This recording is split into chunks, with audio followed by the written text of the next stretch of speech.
Oh my god. Oh my gosh. You guys. Wait, when was the last time we saw each other? 2019. Okay. Obviously, I feel like it goes without saying who you are. It feels kind of like silly to be like, hey guys, so I don't know if you know her, Jenna. D-list celebrity Jenna Ushkowitz. D-list! You can't even say that. Not when we were on Glee. Oh my god. Probably the most watched show of that time for years and years. So funny. It was a moment. It was a moment. A huge moment. Yeah. Wait, can we talk about it for a second? Yeah. Just since we landed here. Let's do it. Do you remember the moment when you realized, like, holy shit, this is going to be big? Like, did you ever anticipate it would be as big as it was? No, I never thought it would be as big as it was. We did the pilot, and then we aired the pilot on its own. Okay. And then they waited to air till a full season in September rather than going mid-season. So there were like 4 months in between the time the pilot aired and the show aired. And so between that, they wanted us to do a bunch of promotion. They sent us on a mall tour. We did a Hot Topic mall tour. Stop it. And we went to these malls and we're like, I hope somebody shows up. Like, yeah. Hundreds of kids, like singing Don't Stop Believin', and as we walked in. Wow. And that's when we were like, oh, I think there's something to this. Okay. Yeah. So, okay, so then when did you feel like you realized, oh, now I'm kind of famous? Oh, God. And was it scary, or was it like at that time in your life very exciting? Yeah, it was exciting, partially because I had worked for so long. Like, for all of us, it was overnight sensations, but most of us had been working. Yeah, for years. Yeah. A lot of us came from New York, and so it was scary and exciting. Yeah. If Steven Sondheim, it Yes. was a little bit of both. We used to be able to walk around the Grove before. In LA, it's like a little touristy outdoor mall with a Love cute it at fountain. Christmas time. Very cute. It's very busy though, and during the pilot, Chris Colfer and I didn't have anything to do, so we would walk around the Grove. Very shortly after that, we were not able to walk around the Grove because our faces were planted everywhere, all over the Grove. It was we were very recognizable at that point. It was kind of wild, and so that's when we started to feel the fame and the recognition, and it was overwhelming, but because there were so many of us, it was kind of nice because we really clung to each other. Yes. And really... At least you had somebody else a group of people who were experiencing the exact same thing. I always think about celebrities and music artists that are touring by themselves or, become famous all on their own. It can be very lonely and isolating, just knowing who to trust and how to navigate it all. So thank goodness we had each other. I mean, we were so young. It was kind of we were just starry-eyed. Yeah. Was that hard though? When you all of a sudden couldn't go to the Grove anymore? I feel like I would be so disappointed. Yeah, a little bit. I feel like I want to just be anonymous again for a second. Yeah, a little bit. It was you just had to be conscious of where you go, what you're wearing when you go there, to the grocery store. Photographed. Yes, paparazzi was crazy. Yeah. So weird. Was that stressful to feel like you couldn't even leave the house without a full face of makeup? Or did you just have to get over it? Wait, that's a big deal that at that age you chose not to care and were I'm just going to be me. It was the rise of Us Weekly where it was just like us and everybody was in their pajamas. That. So I just put my sunglasses on and go outside. And granted, I wasn't even getting as much paparazzi as Chris Colfer and some of the other cast members, but we all like to hang out with each other as well. And when there were more of us, we got targeted because it was even more recognizable. Thankfully I'm 5'1" and kind of small, can kind of fish through a crowd without being noticed. Yeah. Sometimes. Wait, are you 5'1"? Oh, me too. It's nice. I never meet a 5'1"er. I know. I think I'm 5'1" 3/4. 5'1.5". Really? Yeah. But audition tapes always round up. 5'2"? Yeah. It's such a lie, but I don't know. I say 5'1". You do? Yes. Oh, you round down? Yes. Interesting. I feel like in math you round up, right? If it's I would always round up. Yeah. I don't know why I do that. Yeah. Wow. All right. Maybe after today, everyone's gonna think you're 5'2". 5'4". So that just must have been a crazy whirlwind. It was, but we also worked so so much. We worked so much. I mean, our average day was 14 hours, and it was 5 days a week, and then photo shoots on the weekends. And so we actually didn't really have outside lives. Like, we didn't have time to notice it or feel it. Yeah. But then would you get calls from, like, your friends and parents who are reading the tabloids being like, oh, I saw you here. And yes. You're like, wait, how did you know? Yes. Like, I think that would be weird. Weird. That's the weirdest. Yeah. You have, like, family members coming out of the woodwork being like, I'm an Ushkowitz. And you're like, what are you talking about? You're like, you Very, like, okay, cool. Yeah.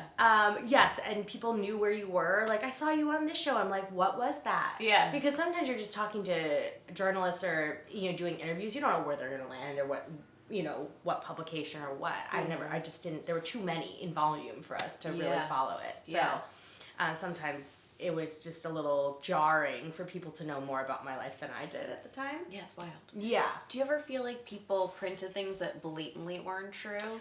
Or do you feel like things were mostly true with a twist? Yeah, no, no. Like, there was a cover once that said that the Glee cast has gone wild. Like, we were in our 20s. We liked to have fun, but we were never, like, there was no time to be wild, truly. Yeah. There was one that said that both Leah and I were vegetarians at the time. We were pescatarians at the time. And they said that they saw us out chomping on ribs in, like, a tabloid. It was the funniest thing I've ever seen. Don't you love that somebody actually thinks that that's a story? Like, why would anyone think that anyone would care? Like, cool. You're like, okay. Yeah. Well, here we are, chomping on ribs. Like, okay. Do you want to go out and get some ribs? Yes, exactly. It was really weird. Wow. It was really, really weird. Yes. I would think that it would be hard then at that point, like you were saying, all the people coming out of the woodwork. Mm-hmm. Is that still something that you deal with, or... No.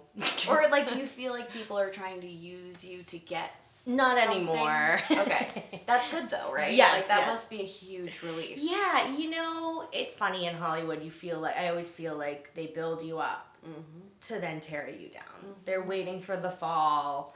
God, how sick is that, though? It's disgusting. It's such a crazy thing. I think it's kind of crazy how in society we hold these people on a pedestal in general and idolize them, and it's kind of scary. And then with social media, it got even worse. Like, thank God we didn't really have social media when we were on the beginning of the show. It came in around season 2, 3. So that's actually a blessing. Thank probably. goodness. No, truly. I worry for kids that were my age, like in their 20s, rising to fame at the point now. It's very scary. It's very different. Yeah. So I don't have to deal with that anymore. It feels like everything has kind of fizzled and faded, and we're old news. And obviously, I want to work to continue to prove to myself that I can, and I love it, and you know what I mean? You kind of go back to basics a little bit, which is kind of nice. It's a little humbling. I was going to say, was that hard then after Glee to be like, yeah, what's next? Because that's a very real question. Well, we all thought like we were going to be like the hot ticket. Yeah. And after Glee ended, it was like nobody wanted anything to do with us. Why? Wait, what? We were like oversaturated in them everywhere. You couldn't escape us. Like, everybody knew, if they hadn't even watched Glee, they knew what it was. They knew, the stars. They knew all of it. So it felt like once it stopped, in the industry and out of the industry, just people were just like, okay, enough Glee. Like, let's just purge this thing for a little bit. And so it was humbling because we worked for a while. I moved back to New York right after. I said, let me just get away from this for a second. I went to see my family. We all did other jobs, but then it kind of got quiet for me. And I know a few others, but like, it was like people couldn't separate me and my character. And so we kind of had to like take a step away from it, which was great too, because I found that I, as an actor, was going into rooms with that character in my mind. Like we were one. Yeah. For a while. Well, because you had been playing her for so long. Every day. So was that like, yeah, exactly. Like even when you were doing the tours and stuff, right? So it wasn't like it stopped when you stopped shooting. Exactly. So, like, did that affect your mental health in any way? Or were you, because you have a strong family unit, like, was that helpful? Yeah, no, I've always had, like, a pretty a good head on my shoulders in terms of staying grounded, right? Even during the hype of it all, we all lost ourselves a little bit, but I found I was able to keep myself kind of to the ground. Yeah. But it definitely, it hurt my ego for sure. Yeah. You know, not working and just having that kind of thing. But yeah, it was hard to separate the two, to be honest. Like for a while, it was like, what was real and what wasn't. Was like, even with Inglee as a character, what we were going through, like all of it felt like, somebody reminded me the other day, they're like, the life that you have lived so far is not normal. Yeah, I know. It's not normal. Like the life we live is not really normal. Yeah. I read an article, or like a headline of an article that said, like, if you people who live in the limelight and fame, it actually shaves like 10 or 15 years off your life. So yay, guys! I try to drink a lot of water. I was gonna say, so we need to be pescatarians and not eat those ribs. Okay. Nix the wine. That's not gonna happen. What? No. Nix the wine. I feel like the wine keeps us living. Yeah. You know what I mean? That's actually we need that. Our juice. That's it's the goal. I mean, if it was like 5 p.m., I would be like, we should probably have a glass of wine right now. Totally. Okay, so then did any of that play into your desire to get behind the camera and be like start directing and producing? Yeah, definitely. To kind of, why? Tell me. Yeah. It makes sense. I'm just curious. No, totally. Directing has always been something that I was interested in. I've always been a leader growing up, and so I found that like skills that, you know, we were around a lot of directors on Glee. I've always been around directors, and so I always found that like that skill set seemed like something that resonated with me that I could potentially do. So I always watched a lot of directors while we were on set because there was a lot of downtime. Yeah. But the lull between the show and between my like post Glee life was producing was really interesting to me. It was fascinating to it was really exciting to me to not be in front of the camera. Yeah, which is interesting. Yes. Because I think it's, like, as actors, we're all, like, bits of hams a little bit. Like just a tad. Just a little. So it is interesting to be like, okay, I am a ham. I like to be presenting a character. And then to be like, okay, I'm going to step behind it and let other people do that work. Totally. And help, like, shape it, mold it. That kind of thing. And I think the society, like our culture, like within the industry has shifted so much. Like all of these people, stars now are becoming producers. Totally. They're starring in their own stuff. They're writing their own stuff. Yes. It's just having control. Yeah. Because as actors, you have so little control over what. It's frightening. It is. Yeah. And I think that's part of it. I'm slightly a control freak. Yeah. And I liked the idea of being able to be the kind of captain to like push my stories the way I want them to go, to see new stories, new characters, and also just to like actually take a break from being in front of the camera. So I started producing Broadway in 2018, 17, 18. And you've won a couple Tonys? Yeah, 2 Tonys. No big deal, folks, you 2 know? Tonys. It takes a village. Yeah. It takes a village. Yeah, it's weird. I never thought I'd win a Tony at all. But then to win a Tony as a producer, not an actor, is very strange as well. So how did that, was that a weird experience? Yes, because it felt fake to me. Wait, why? Wait, tell me. I still don't like tell people I won Tonys because it doesn't feel like I'm an actual Tony Award winner. But you are. I know. Like, that's you are. the thing. That's and I love it, but I'm also... Well, I'll tell everyone for you. She won 2 Tonys, okay? No big deal. Thank you. Yeah. Thank you. It's weird. I always had a little bit of imposter syndrome to begin with. I think a lot of actors do. And like, I mean, it doesn't have to be actors, but you know, but I do feel like there was a little bit of like a fraud complex of like, did I trick them? Did I trick them? No.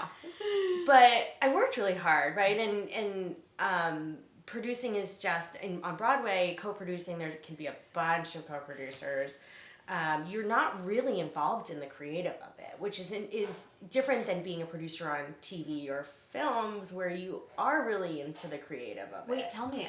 I didn't know that. Yeah, so the creative team and the lead producers on Broadway are the ones who really steer the ship creatively. Okay. Then the lead producers go out and they find this an arsenal of co-producers that help them raise money and get investors, either invest money of their own or go and get investors. Okay. I went and got a bunch of investors and raised a bunch of money with my producing partner, Ashley, and we then became co-producers, and co-producers win Tonys.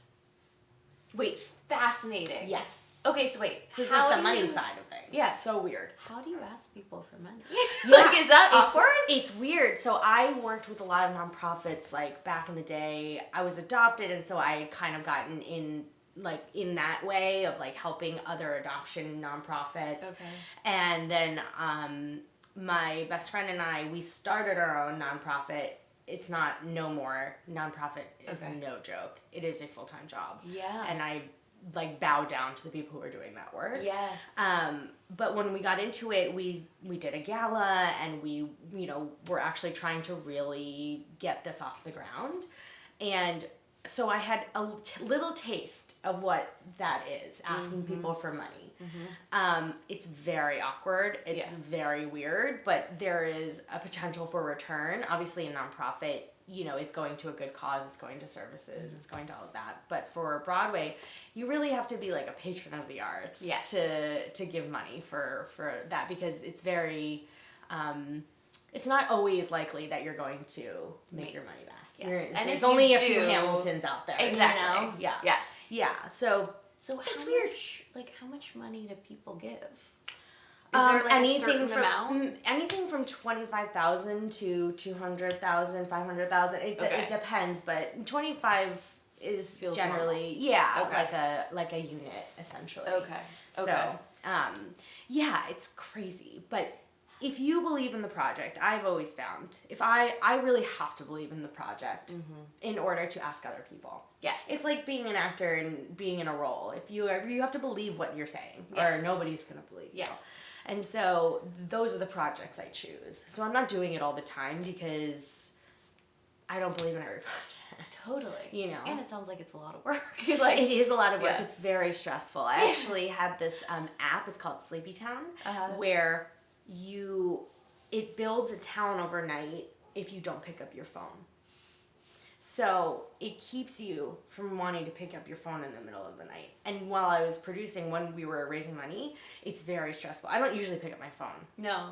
Yeah. Do you pick up your phone in the middle of the night? No. Because then I won't go back to sleep. Exactly. I see it's like 3:30 and I'm like, oh my God, I only have 3 more hours of sleep. And then you're stressed. Yes. And then you can't go back to sleep.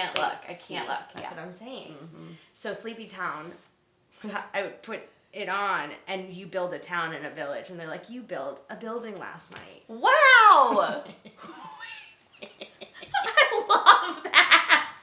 It sounds like something you would give like your 10-year-old, but it's like so funny how we give it to the 35-year-old. No, same. It's like I want to see how big my town can get. Is there exciting. A mall? Is it's there like a Sims? Yeah, exactly. I was just gonna say. There's like hospitals. Oh, I loved The Sims. I just had always that like way to cheat and like get all the money, so you could just like build crazy things. Just get like yeah. I was Roller Coaster Tycoon. Oh my God, I loved. Oh my gosh, when like the people would like vomit and then you'd like clean it up and you'd like drop like the little like hand like the workers to like go sweep it up. Yes. And that's really fun. That was really fun. Really, really fun. Showing my age. No, I know. Whatever. I love it. I feel like kids play it still. No? I think it's coming back. It should come back. If you haven't played Roller Coaster Tycoon, you're missing out. It's probably on your... They have an app on your phone now. You don't even have to do it. Totally. You just sit at our, like, gateway computers. Oh, 100%. You know? Yeah. Okay, so let's talk about your directing for a second. Okay. Okay, so this is how we met a few years ago, 2019, pre-pandemic, which feels like an eternity ago. Truly. Especially considering what happened between then and now. How did you feel about it? If I had not been told that you were a first-time director, I never would have believed it. Oh my God, that's so nice. You were so calm. And I was like, and it ran seamlessly. Oh, that's so nice from an actor's point of view. Wow. That's very kind to say. How did you feel about it? I was very stressed. Really? Yeah, I had fun. Yeah. So it wasn't like the stress where you're like, just kill me now, like I'm done. It was really fun. It was very stressful. There's a lot of pressure on a director to make your days.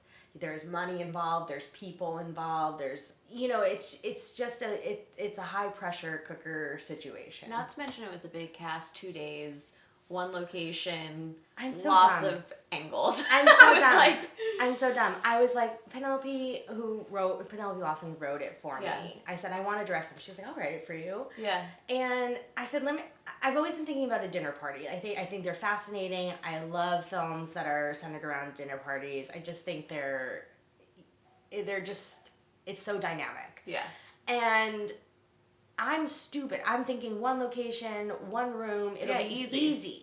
It was actually harder. No, it was It was harder. Yeah. We did like 11 pages a day, I think, maybe that more. Was wild. Everybody was so great though. Like, what a cast. You guys were so professional, so on it. It was so nice. It was a crazy cast. It was a crazy cast. You assembled Nelsen, Becca Tobin. It was awesome. I was very lucky. I asked people and they said yes. Like, I called you and I was like, you were like, yes. Yes. And we had never even met. I never met. So it's just nice. I knew I was with a nice group of people. Yeah, I was just going to say. Mm-hmm. I feel like in this industry, it's always nice when you are lucky to get a nice cast and everybody. It just makes life better and more fun. It was such an ease. Yes. Like there was no attitudes or negativity. No. Everyone was just really grateful and happy to be there. Yes. And like very supportive of my first time directing. Oh my God. It was great. Honestly, I felt so supported and I wouldn't have wanted to do it any other way. Would you do it again?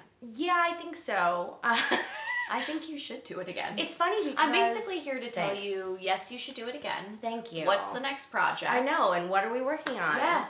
I would. It's funny, I was thinking about it this morning when I was thinking about, this interview, and I was like, wow, I haven't even thought about it. Oh my God, you need to do it. Thanks. Maybe I was put in this moment in time. To tell me to do it. This is like the universe telling you. Okay. So let's watch World and see. Let's see. Yeah. Yeah, I would do it again. Would it be a short, a feature, a pilot? Oof. I would love to direct some multicam, like TV shows. Because it feels theater to me. It feels live audience. It feels big. It feels like that's my world. Yeah. God, that would be so fun. I think we'll see. I would be interested in doing it if it were the right thing. I just lost the momentum when the pandemic happened. Do you know what I mean? Though. I feel like between it felt like your career, it was like there was momentum building. Like, I mean, like, not you. It's like the worlds. It was like this, pandemic, and then it like slowly. And then the strike. So the last 4 years have been really brutal. Rough. Really brutal. Mm-hmm. For anyone in their career, I don't know. It really has felt rough. Like just roadblock after roadblock. Momentum, thought, then you're like excitement, and then like sit on your butt again. Totally. And it was hard because there was like some projects that I was really excited about that I had done like right before the strike, and then you can't promote them, and then it's like, they're like floating around in space, and you're like, what's going to happen? Are people going to see it at all? Yes. That's frustrating. And it's like you just want people to see the work, like that you spent so much time doing. Putting in. I always thought about like people with like big projects or any project really, but like also people who there's their first project. Oh my God, yes. That makes me really sad. It's really sad. But it will all work out. It will. We've been ratified. We're moving forward. Although that was scary for a second. Well, I'm just wondering, and maybe you guys can all educate me. Like, is it that 38% showed up to vote? of our members. 38%. Wait, that's it? Yes. I didn't know that. Yeah. And I want to know why. Was it because indifference? Was it because... I think people were scared there are so many people in SAG that are not actually actively in SAG? Is it that? Probably. You know? But I was a little concerned. I feel like it's probably that. I think from talking to my friends, people were concerned and scared about the AI, and I think people were frozen in that fear as opposed to... talking about it, reading more, questioning. So I won't vote at all then. I just won't vote. But I don't like that because that terrifies me going into the next presidential election. Like, I'm just taking this broad strokes. I was just thinking that. You gotta vote. We gotta vote. It matters. It does matter because if you don't vote, then the vote... Indifference is actually just... voting for the bad one. I'm scared. I'm terrified. So everyone... next year. I'm so scared. I can't believe we're back here again. It just feels like every time. Every time my anxiety is like, oh, just kidding. Yeah, exactly. But just vote. Just please vote. No, truly, just vote. It's really important. Yeah. But yeah, I didn't know that about our union, and I find that upsetting, to be honest. Yeah, I was confused and a little upset about it as well. Disappointed. Do you have concerns about the AI stuff? Oh, yeah. I mean, I have concerns about the AI. I think the thing that I took away from... some of the talking to people who were more well-versed than me in the negotiations of it all was like, this is a jumping off point. There will be another contract in 3 years where we will make amendments and we will fix things. Yes. This is brand spanking new for everybody. I think that's why everybody was so scared about it, especially the people at the table. And so for me, it's like, let's just create the foundation and in writing. And then as we go, we're going to learn what we don't want and what can work for us in our favor. I agree. And so I think it definitely worries me. It's very creepy. Okay, so here's what the creepiest one. On TikTok, which I don't go on. I don't. But all my friends go on TikTok, so. Yeah. Right. So here we are. All right. Tell me about it. Yeah. They do Glee songs with current day songs. Things that we would cover today, right? And they use AI to generate our voices, and then they create songs. Wait, but I feel like that should be illegal. It should be illegal, but I don't think it is. I think there's loopholes. Wait, that's insane to me. And like they don't really release them anywhere except for like social media. So but it doesn't matter. No, I know. Well, that's what I'm saying. It's weird. Well, because also like let's just say it's a song that you don't like for whatever reason. Maybe like you don't like the lyrics. It's not your vibe. Like whatever. Well, it's also not my voice. Exactly. Like we should have a say in that. Yeah. That's what I find terrifying. Yeah, exactly. But also I want to be like, who wants to do that? Right. Like what possesses somebody? Like why do you want to recreate that moment? Money, free money. It's free. Do you know? Does that frustrate you? Or are you just like... It does to an extent. I think that nobody is making money off of it right now is like, I'm like, whatever. I kind of brush it off. But in the future, they will be. And that's where it has to be illegal. And it's just creepy. It's just creepy. Like, I did not produce that. That my courts did not produce that. No. And here we are. And a lot of them are kind of questionable, like the voices, but they're only going to get better, though. Oh, God, stop. I know. But I can't. Here's the thing about that, though. Maybe someone's not making money off of that particular video, but if that video starts getting millions of views, that draws attention to those people, and which could bring opportunity to that person. You're totally right. So they would and could be making money. See, that's the kind of stuff that freaks me out. Yeah. There's like the tumbleweed gets bigger and it could just the domino effect of like what it could be. Yeah. I think that's it. It's like the unknown. I even think about like the Indiana Jones, the most recent one with Harrison Ford, and like obviously they did AI to make him look younger. That's so weird. It's so weird. It's so weird. I didn't see it either. So I shouldn't speak to it. But I will say this. It's just the idea of it though. That would have been another actor's job though. Like, in the past, we would have hired another actor who could resemble him, play him as a younger thing, and that person... And we believed it. Yes, would have made money. That would have gone towards their pension and health insurance, and that job now just goes... Yeah. No, you're right. That's right. That's actually a very good point, and very creepy. Okay, so then that brings me to this. Creepy. You recently had a little baby. I guess not recently. How old is she now? A year and a half, yeah. A year and a half. Yeah. Recently enough. Yeah, she's a toddler now, though, which is crazy. That is wild. Yeah, overnight. But is it crazy to think that, like, she will grow up in a world that only knows AI? Or do you try not to think about that?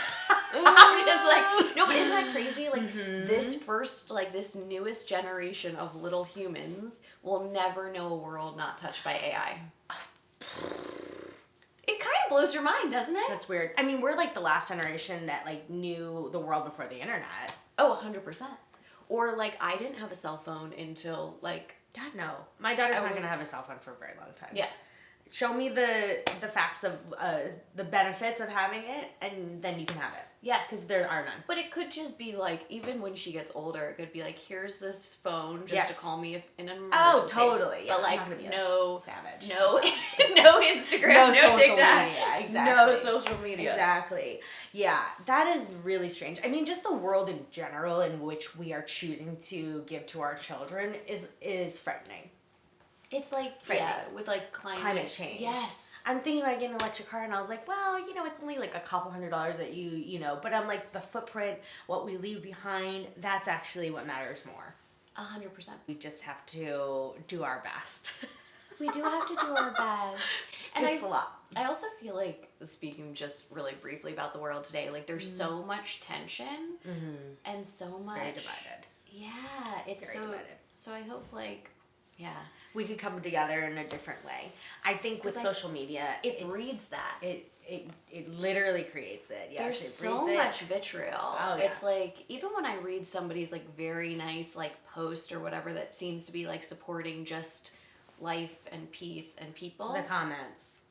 Sometimes I'm like, wait, how did you get there? How did you go from such a nice, kind thought to finding such a negative thing in it? It's also very safe for them to do it behind a phone with not saying it to somebody's face. You know what I mean? It's that's the problem. Like, the bullying has become worse, like cyberbullying, and I don't read the comments. No, you can't.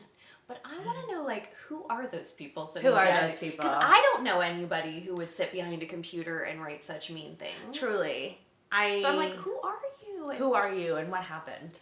And like, I feel sad. Me too. I'm like, let's be nice. Yeah. Let's just hang out. Yeah, like, what do you need? Yes. Yeah. That's what I like. It's because I do sometimes the comment, like, shows up and I can't help it. Yes, and I see of course. it. But I'm thinking, like, I don't know what their life is like, and they can't be a very happy person. Yes. I do think that it's good to always choose empathy, even in those moments. Truly. Of being like, maybe that person had a really bad day, or is going through a breakup or something. I don't want anything to do with them, but... No, yeah. I don't support the comment. Exactly. I don't support the comment. But I will move on. Yes. Yeah, it's a weird world. So tell me, like, what is next, like, now that this strike is... just in life. Like, it doesn't even have to be... Thank God. An answer. I'm so happy that we took the time, the members came out and rallied, like, the SAG really, like, we held strong, because there's no world in which after 100+ days you're going to be like, well, we'll just give in now. No, and I do feel like the studios underestimate actors. It's like, so many actors are used to not having jobs for a long time. Yeah, we're fine. We're scrappy. We'll figure it out. Yeah, like, we will find a way. We'll figure it out. So I feel, like, proud of us for being like, you're not gonna... We will not back down. Yeah. Yeah. Like, we're here. Yeah. And we're gonna make our voices heard. Totally. I'm excited for the strike to be over and go back to auditioning, full-time auditioner. I'm just... Do you like auditioning? No. I actually love it, and I feel like most people don't. No. But tell me why. Because I feel like that's the more normal response. Okay, so I am trying to reframe it now, because I'm being more picky. Yeah. More selective with my time in general, because I don't have a lot of it. And so I'm trying to reframe it now as actually, wow, I get to audition for this thing. Especially, like, now I'm still getting auditions for parts that are the lead, the face of the show. Like, that to me is like, well, at least I got seen for it. Like, yeah, that's people huge. would kill to get that appointment. So I am trying to reframe it, but it's actually very stressful for me. An audition comes in and I immediately find myself panicking. Okay. Panicking that I'm not going to do well, that I'm not going to deliver the way I want to, that I'm not going to remember my lines. Like, I think the stress of the actual process stresses me out. And then I'm very goal-oriented and result-driven. And so if I don't get it, it's like, well, that was a waste. It wasn't. No, I know that. Of course. Emotionally, I feel like that. But I know that. Do you like taping at home then?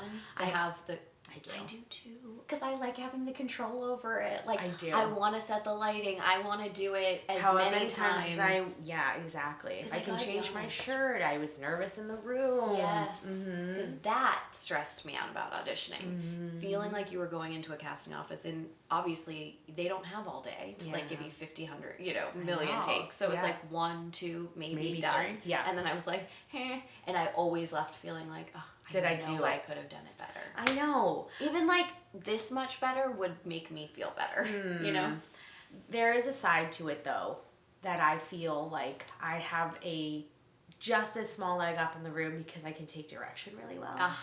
And so I always find that like at least the casting directors talk to the people behind the table who know what they want. Yeah. Now you're just making a choice and you're just going with that choice. And it's not like, and that's what's scary. Because you're right. In the past, if they were like, oof, you're almost there. Yeah. Just tweak this. You'd be like, sure. Yes.